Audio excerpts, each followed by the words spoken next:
And speaking of irreverence, holy moly, got the Linda Lovelace book. Linda Lovelace's Deep Throat. This is the biggest book. It's huge. On a celebrity I've ever seen. I've never seen one person make more off one movie in all my life.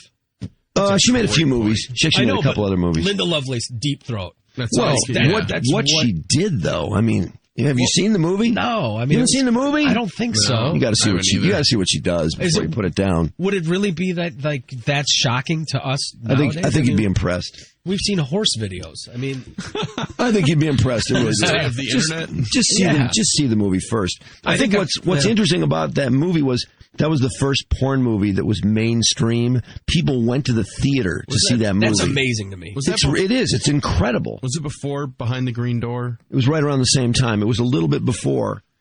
So would you go see it where, like, I don't know, The Godfather was playing? Yeah, it was like a date movie. Oh, really? Yeah, seriously. I've seen pictures with lines and stuff. Oh, yeah. Like and XXX. If you talk to people who are kind of the right age, if they were like maybe 20 in 1973 when it came out, you'll hear people that would blow your mind that actually went to that movie or stood in line for tickets. And I mean, it's mind-boggling. And even older people that went too. So because it became such a thing to do, So sort of like South Park getting people to go to the theater. Yeah.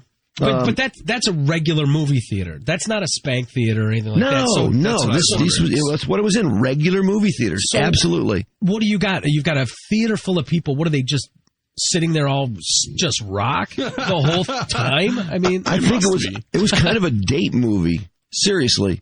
Although, you probably had groups of guys and groups of girls going. I mean, it was a little bit before my time, so I can't say exactly, but Popcorn Trick, I'm sure there was a lot of Popcorn Trick. I mean, I would think that hopefully the whole time.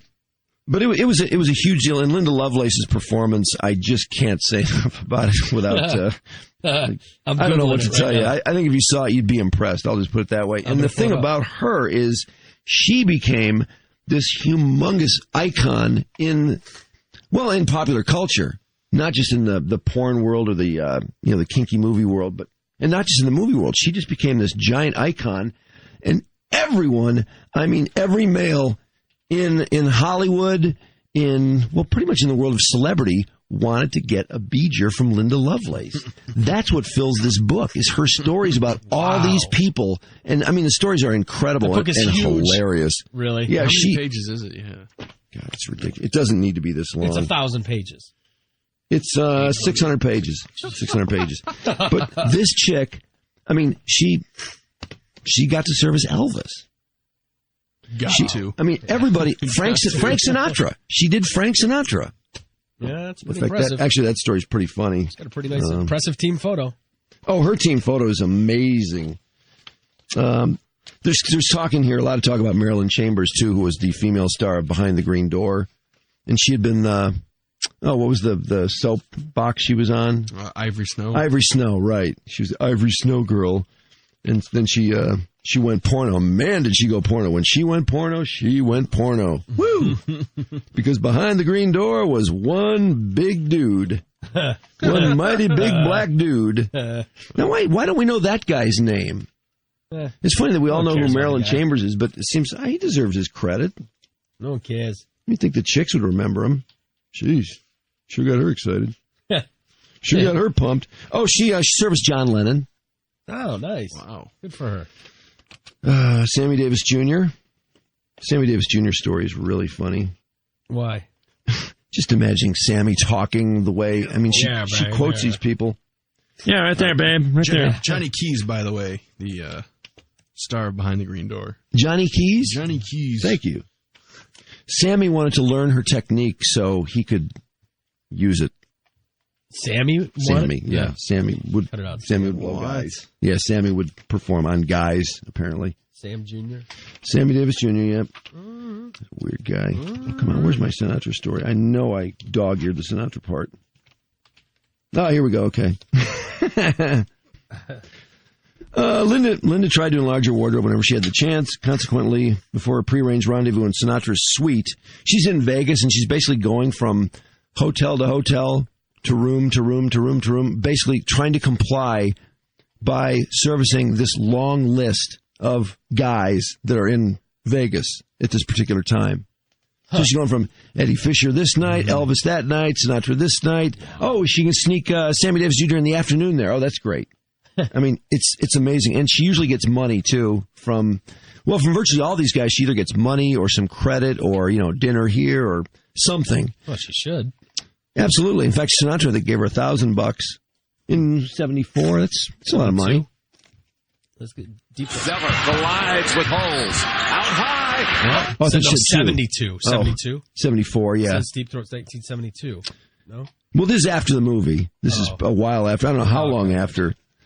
Anyway, Linda tried to enlarge her wardrobe whenever she had the chance, so before a prearranged rendezvous in Sinatra's suite, she stopped off at a fashion boutique within Caesar's Palace, wanting to take advantage of the $500 credit, which Eddie Fisher had arranged for. Yeah, Eddie Fisher jumped in there, too. Wow. She'd flown into Vegas wearing a dress Jacqueline Suzanne had given her for performing lesbian sex with her. As Linda had quipped to April, a gal has to do what a gal has to do to get ahead, even if it's giving head. Oh, boy. Stupid. What a stupid saying. Yeah, it is. Linda was able to buy 3 glamorous outfits with Fisher's credit voucher. Although Sinatra was best known for his A-list seductions, including a former First Lady, Jacqueline Kennedy Onassis. I forgot he banged Jackie O. Wow. God, she got her share of hoagies. Yeah, she did. He'd been known to have seduced dozens of Vegas showgirls, New York City hookers, even waitresses he casually picked up, too. Nonetheless, Linda somewhat naively envisioned her rendezvous with Sinatra as the biggest gig of my life. Stupid. The length of Sinatra's list of affairs was staggering, including... Your money's on the dresser, baby. I'm done with you. Lauren Bacall, Zsa Zsa Gabor, who said he raped her, by the way, Gloria Vanderbilt, Lee Remick, Elizabeth Taylor, Natalie Wood. God, Elizabeth Taylor was hot, too. I mean, in the 60s. Oh, boy. Before all the fat years, she was smoking hot. All those women are pretty hot. Yeah, right there. definitely. I mean, you think of them nowadays or their last couple days. Natalie Wood, Lana Turner, Grace Kelly. What a knockout she was. And she marries a prince, Prince Rainier of Monaco, and becomes his princess. She was a huge slut before she went and did all that. Nice going, huge slut. I mean, she seriously got nailed. She was a huge punch board for years. I don't think people knew that for a long time. Nice bringing a whore into the royal family. Absolutely, a giant whore. And actually, her daughters were whores. Stephanie, remember Stephanie? Yeah. She got bagged by every bodyguard she ever had. Remember that one guy? That's one of the funniest tabloid pictures I've ever seen was her, her bodyguard / boyfriend at the time, who was in a pool with some chick cheating on her. And as he's like walking away trying to act like, what? He's got this just ridiculous tent built in his bathing suit. Do you remember that? No. And the Inquirer, it was either Inquirer or the Globe, circled it. They actually had it circled. Oh, I remember that. Yeah, remember that? Yeah. It was a ridiculous tent. I mean, it's absolutely, if you look up tent in the dictionary, that's what you should have seen. That's hilarious. Is it kind of like when Clinton was sailing? Yeah. And that huge bone? Yes. Very much so. Anyway, Grace Kelly, Julia Prowse, Marlene Dietrich, who filleted him, Shirley MacLaine, Kim Novak, and inevitably Marilyn Monroe. He'd even shared Judith Campbell Exner with both Sam Giancana, the mafia strongman, and President Kennedy. Even before Lovelace got involved with Sinatra's penis, a bevy of other Hollywood insiders already expressed their opinions about it. Jeannie Carmen, Marilyn Monroe's best friend, said Sinatra's penis was like a watermelon at the end of a toothpick. What? Is that a bulbous head? I guess. I don't know what else to think. Jazz age legend Billie Holiday, after experiencing a close-up and personal, had proclaimed, "Not bad for a white boy."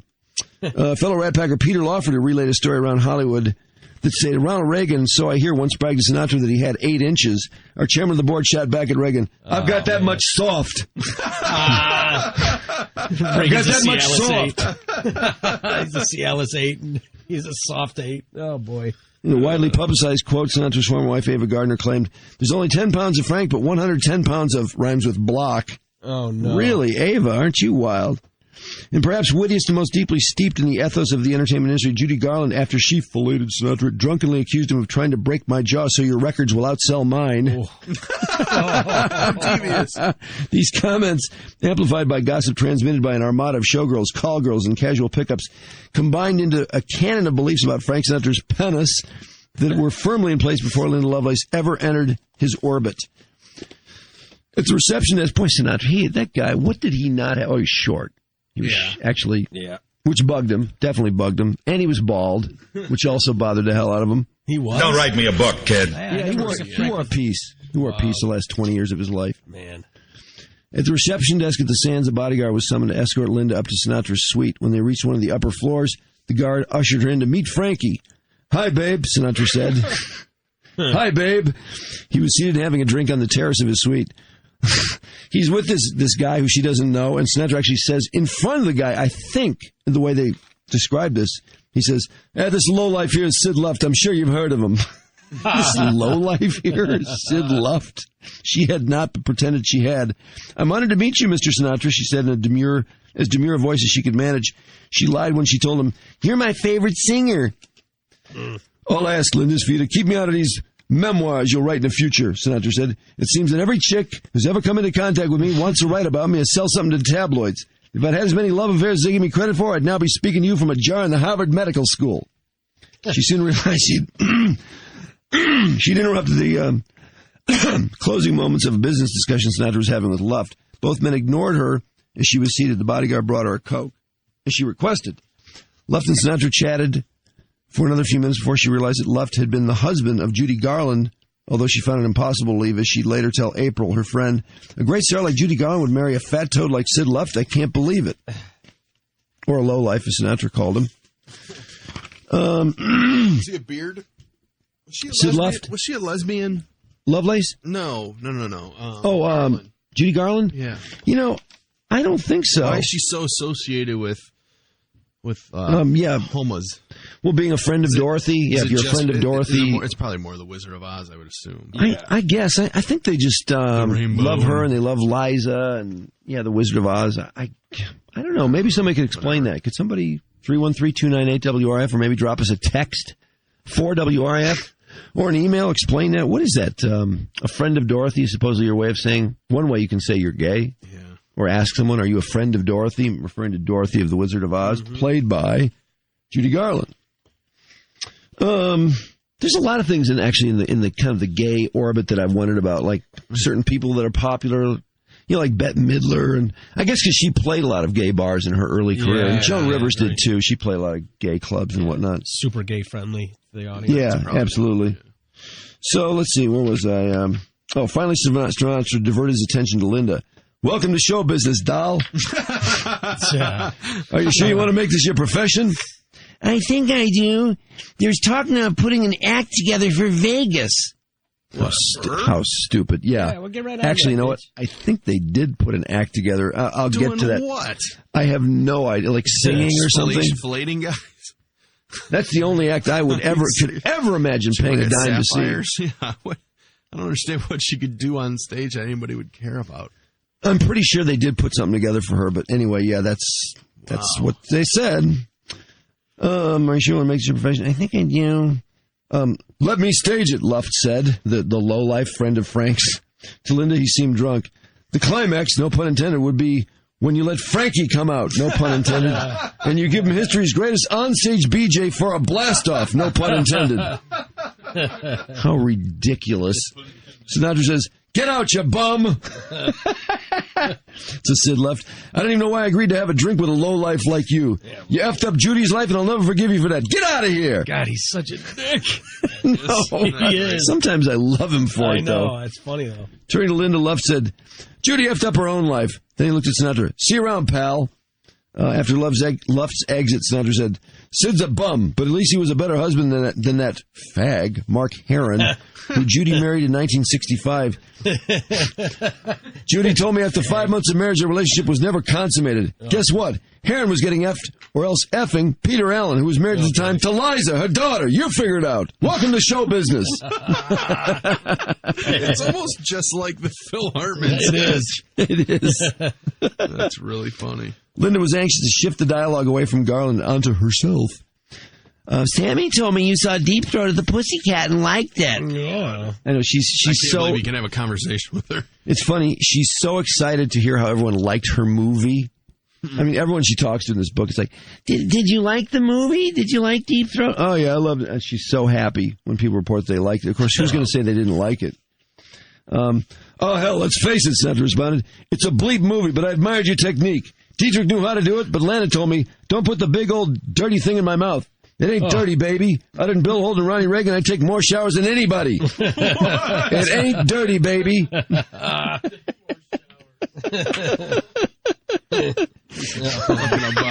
Frank. Like someone keeps track of the amount of showers that all these people in Hollywood take, and he's ahead of Bill Holden and Ronald Reagan in first place. How did Reagan ever become president? I don't know. Nancy comes up later because That bobblehead. Linda Lovelace, amongst others, has heard about her incredible filleting skills. Oh, cross country, you mean? Yeah, well, she's referenced as being this, this amazing person. So she wants to take on Reagan, Linda Lovelace does, to show him that somebody's better than Nancy. 15 minutes later, found her in Sinatra's bedroom where both of them removed their clothing at the same time. For him, it was easy. All he had to do was drop the terry cloth robe he was wearing. At last, I came face to face with that Italian salami. God. It lived up to its billing, especially when I... Oh, man. Apparently he's uncirced. Oh, Christ. And it matters. Enough. She did something to get to the important part. It grew and grew. Ew.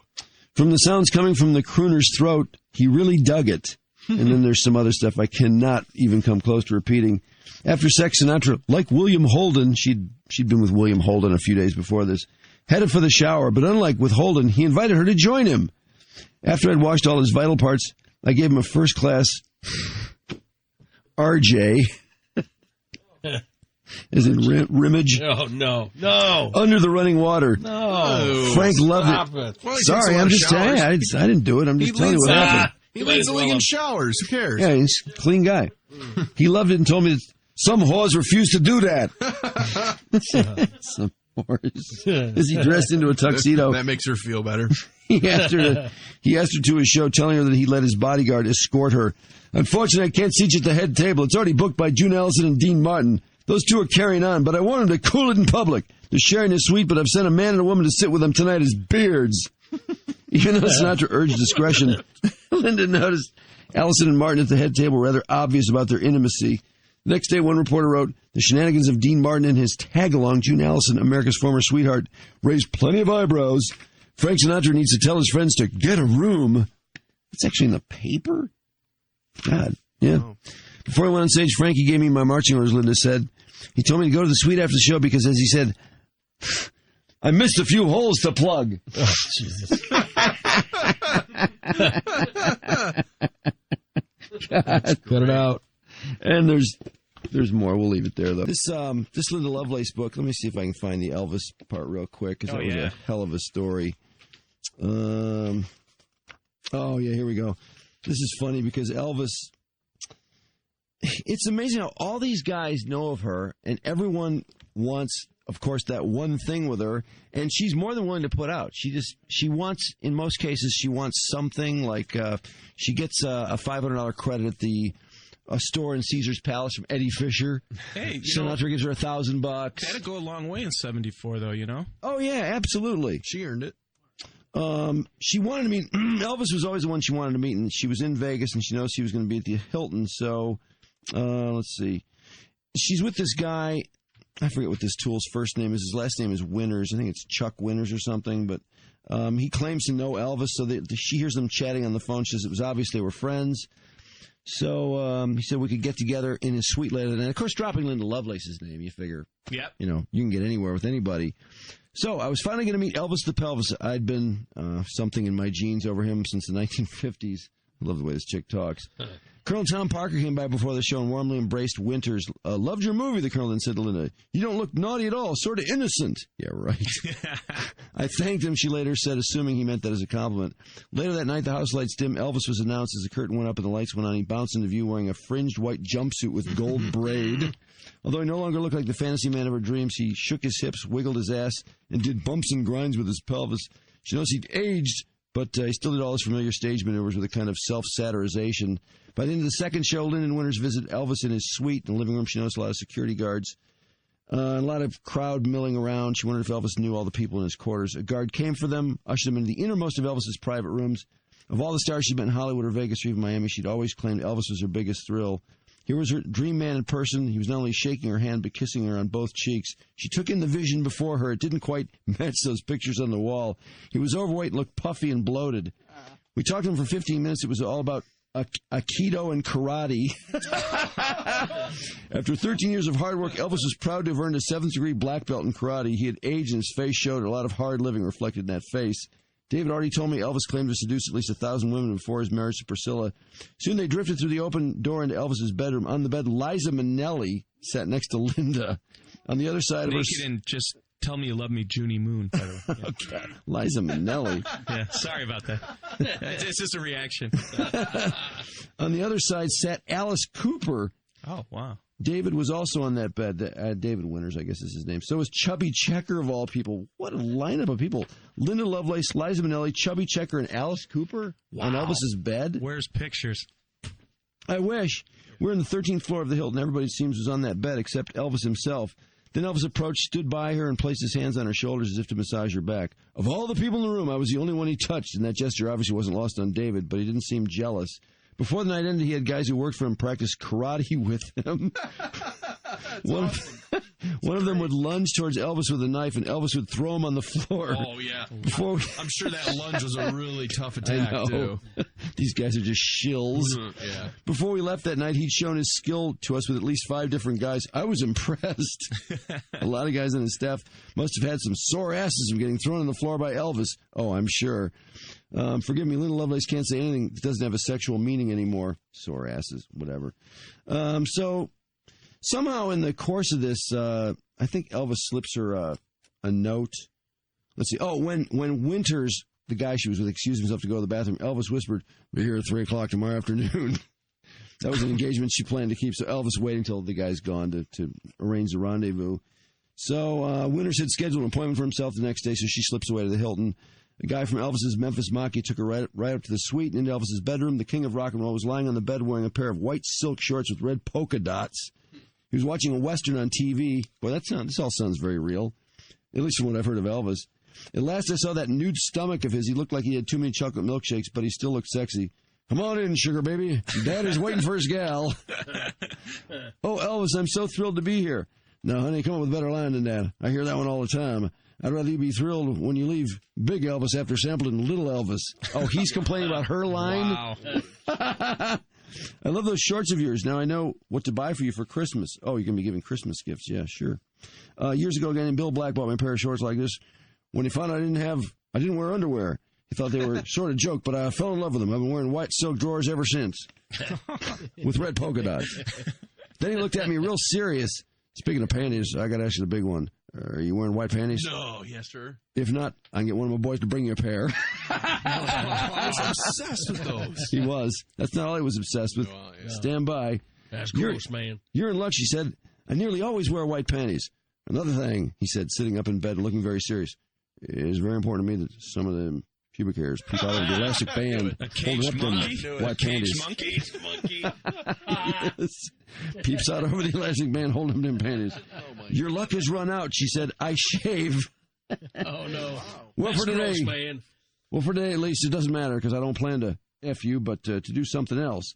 But if you and I get serious in the future, you got to let that hair grow back. To keep coming back to you, she said, I'd grow a beard. You don't have to go that far, but I got to ask you a final question. Have you ever birthed a kid?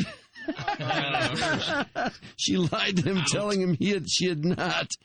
Never? That's good. Whenever I hear a woman has birthed a child, it's a complete turnoff for me. Yeah. Jeez. Yeah.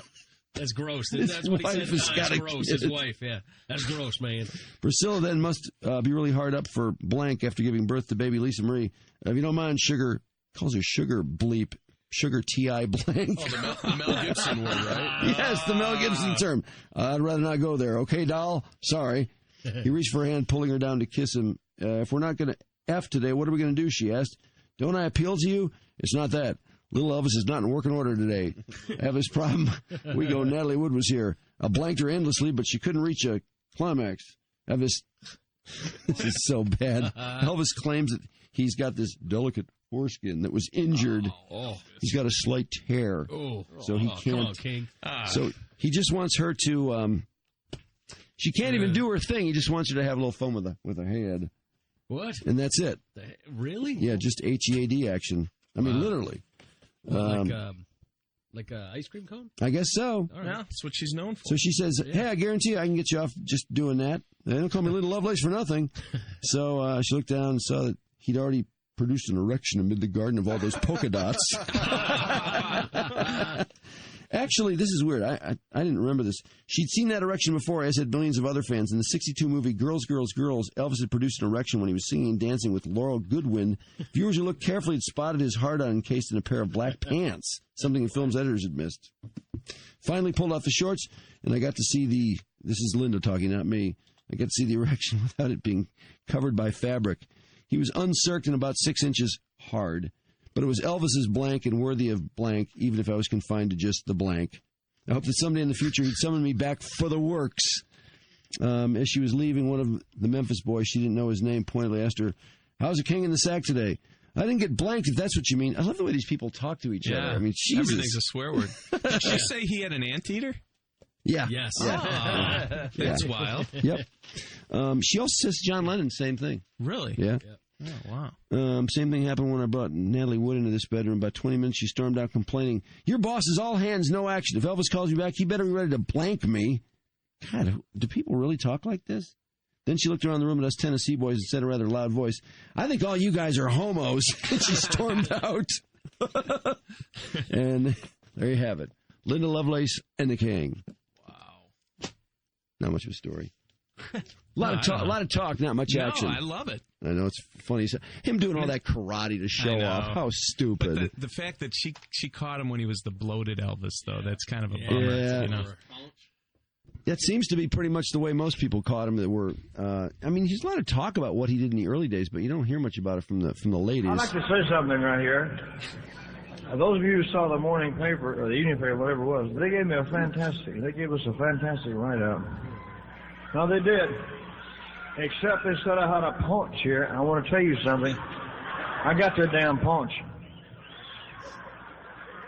I wore a bulletproof vest on stage. True.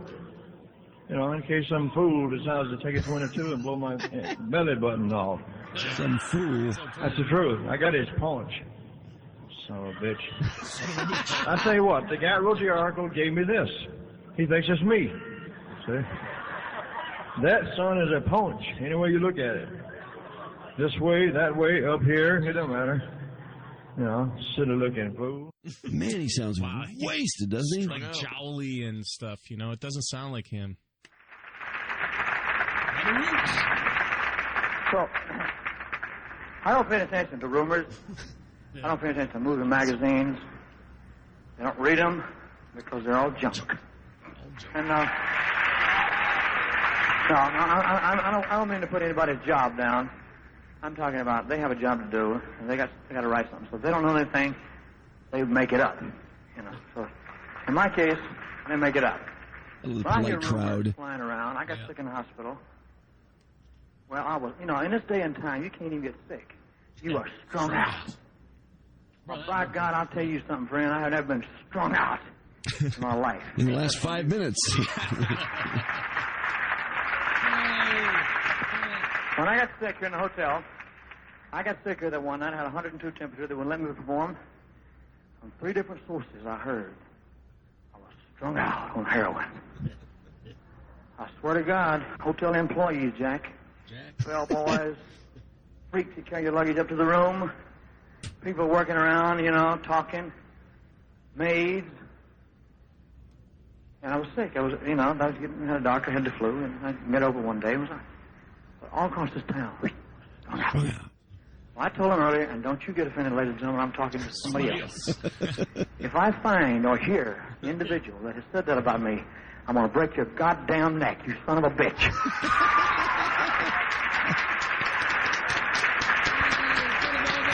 Yes, break his neck, Elvis. That is dangerous. That is damaging to myself, to my little daughter, to my father, to my friends, my doctor, to everybody in my relationship with you, my relationship with you on the stage. It is dangerous. I will pull your goddamn tongue out by the roots. Thank you very much. Thank you very much. Wow. Oh, what an ending for the king.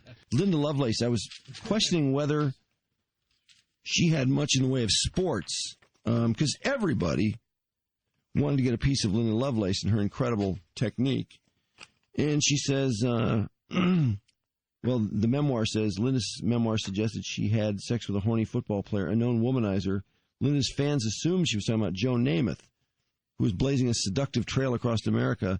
But in private, she later admitted that the unnamed athletic hero she was referring to was baseball hero Ted Williams. What? I had 2 Teds in a single day, Ted Kennedy in the morning and Ted Williams later. Ew. And she says Ted Williams struck out. I'm not sure what that means. Huh. Tigers opening day Monday next week at the Twins. Okay. Right. And did they play Wednesday, Thursday, or? Yep. Because they always have that day off right I after the hate first that game. they take the second day of the season off. They always do Always that. bugs It's like, I'm so ready for another game. Yeah. Damn. That's pretty cool. Yeah. Pretty cool. Sprinkle, I guess. Dennis Hopper. Yeah, you would not believe. Who didn't she? Who people. wasn't she with? John Lennon. Well, very few. Basically, whoever asked pretty much got in there. What a gamer. And women, too. I'd say the Sammy Davis Jr. story is just mind-boggling. We'll have to save that for another day because it's kind of lengthy. But bottom line is Sammy tells her, hey, my wife, Altaviz, she's really into Chuck, who's her guy, her husband, actually, at that time. This guy beats her. He's a real piece of work, just a slug. Yeah, but anyway, Sammy's like, yeah, Altaviz is really into Chuck, so this works out great. So why don't you and Chuck come over Friday night? So her and Chuck show up, and Sammy immediately takes her back to his lair, and Altaviz, meanwhile, is stuck with his dork Chuck. And I guess after about an hour, Altaviz gets the word to Sammy that she's not into this Chuck guy. Anyway, they end up doing this about, she estimates 8 to 10 more times where she and Chuck come by, and Chuck basically forces himself on Altaviz while Sammy's just having the time of his life with Lovelace in the bedroom. And then finally Sammy says, hey, Linda, it turns out Altaviz, she's getting a little tired of Chuck, so here's what we're going to do. How about if you and Altaviz get it on, because Altaviz really likes you. Oh, how nice of him. Turns out it's not true either. Altaviz really doesn't want to get it on with Linda, but she does for Sammy. She's a real gamer. But what an ass. God, this Altaviz, what a mess she turned out to be. Not surprisingly.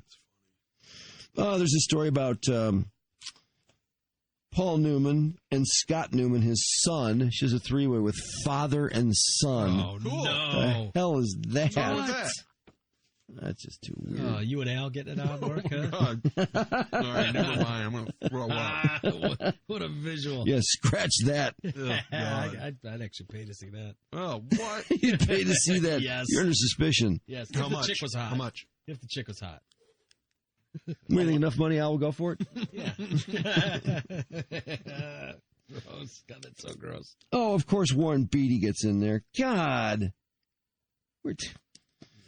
She'd heard Beatty had flipped over Deep Throat. He praised my free-flowing style. Oh, shut up. Since he didn't come on to me, I believed he was sincere. Perhaps forgetting she'd written me in an earlier memoir. She reported their encounters differently. She wrote, just the thought of Warren touching my hand would create shivers. Oh. She also claimed on several different evenings at Hefner's mansion, Beatty propositioned her and wanted her to go to the Beverly Wilshire with him. If I ever faced temptation, that was the occasion. Still, I never went away with him. But literary agent Jay Guerin, who was a researcher for the book, says he doesn't believe that. She consistently denied going to bed with Beatty, even though admitting how powerfully attracted she was to him. She went to bed with every Tom, Dick, and Harry in Hollywood, so why would she have left Beatty out? I bet at least $10,000 she blanked Beatty blank. She blanked Beatty blank. Yeah. Ryan O'Neal? God. Gross. Never ends. Seriously, it's like every actor from the 60s, or every entertainer from the 60s and 70s she went down on. Yeah, pretty much. God, wouldn't you hate to be the one guy she didn't? You know, there are some people she turned down. What, really? Yeah. They're not, they don't tend to be very big players, though. In fact, well, like there's this one guy from... well, then I almost give her credit for just going after the big ones. I mean... Well, here's just to give you, famous ones, to give you an example of who she turned down. I mean, this is really stretching it to say it's a big deal. She's checking out of in Las Vegas. Caesars. She's checking out of Caesars. And the valet slips her a note that there's some bedrooms that are already made up for the day and are ready. And she go up with them, and she turns him down. But she almost acts like she almost went for it. Yeah, the valet. She turned the valet down. Wow. Big deal. I mean, what about celebs? Did she turn any celebrities down? I think they're just a couple. Like Mark Hamill or something? I don't know. Mark Hamill. I don't know. First, celebrity I can think of who would go after she just turned down. She didn't turn down actresses. She was with lots of chicks, and she was with lots of actors. One thing you do kind of get out of this book, and I've read a lot of things to this effect recently, is it seems like there's more gay stuff going on in Hollywood than you'd ever imagine. Yes. She's with this dude, and she'll say, well, I knew he'd been with dudes before. She'll mention a couple of actors this particular actor was with. It's like, no, that guy too? Really? Do you think it was more prevalent then or now? Then? I don't know. Because now it seems like you'd find out. Yeah, and with AIDS, I think didn't AIDS kind of slow everything? Maybe. Wait, why she got a picture of John Holmes here? Oh, come on. She had to have gone to town on it. Linda claimed that Papu Jr. was once hired by a wealthy collector to make a private 8mm loop with John Holmes and his enormous appendage. Perhaps they did, but no such loop has ever surfaced. Assume that this film remains in a private collection somewhere in the West. Somewhere in the West. Yeah, Holmes Holmes was not gay, but Holmes went gay because the money became so huge that Holmes had such a huge cocaine habit, he eventually did a few dudes. Oh, can you imagine? No, I can't imagine at all. Big. There was one guy, this is a weird story, but Holmes got AIDS, of course, surprisingly. I mean, what a shock. He slept with every guy and girl in the history of porn. But when he got AIDS, he was not, I think he was slowed down, but he still was, having prodigious amounts of sex. And some people knew about it and some people didn't. So anyway, there's some guy he did a gay flick with, and he was paid a ton of money. And this guy had full-blown AIDS before Holmes did, and Holmes gave it to him. It was like Holmes had amazing powers. Oh, Dean Martin. God. On and on. She had a bunch of the Rack Pack. What a slut. What a slut.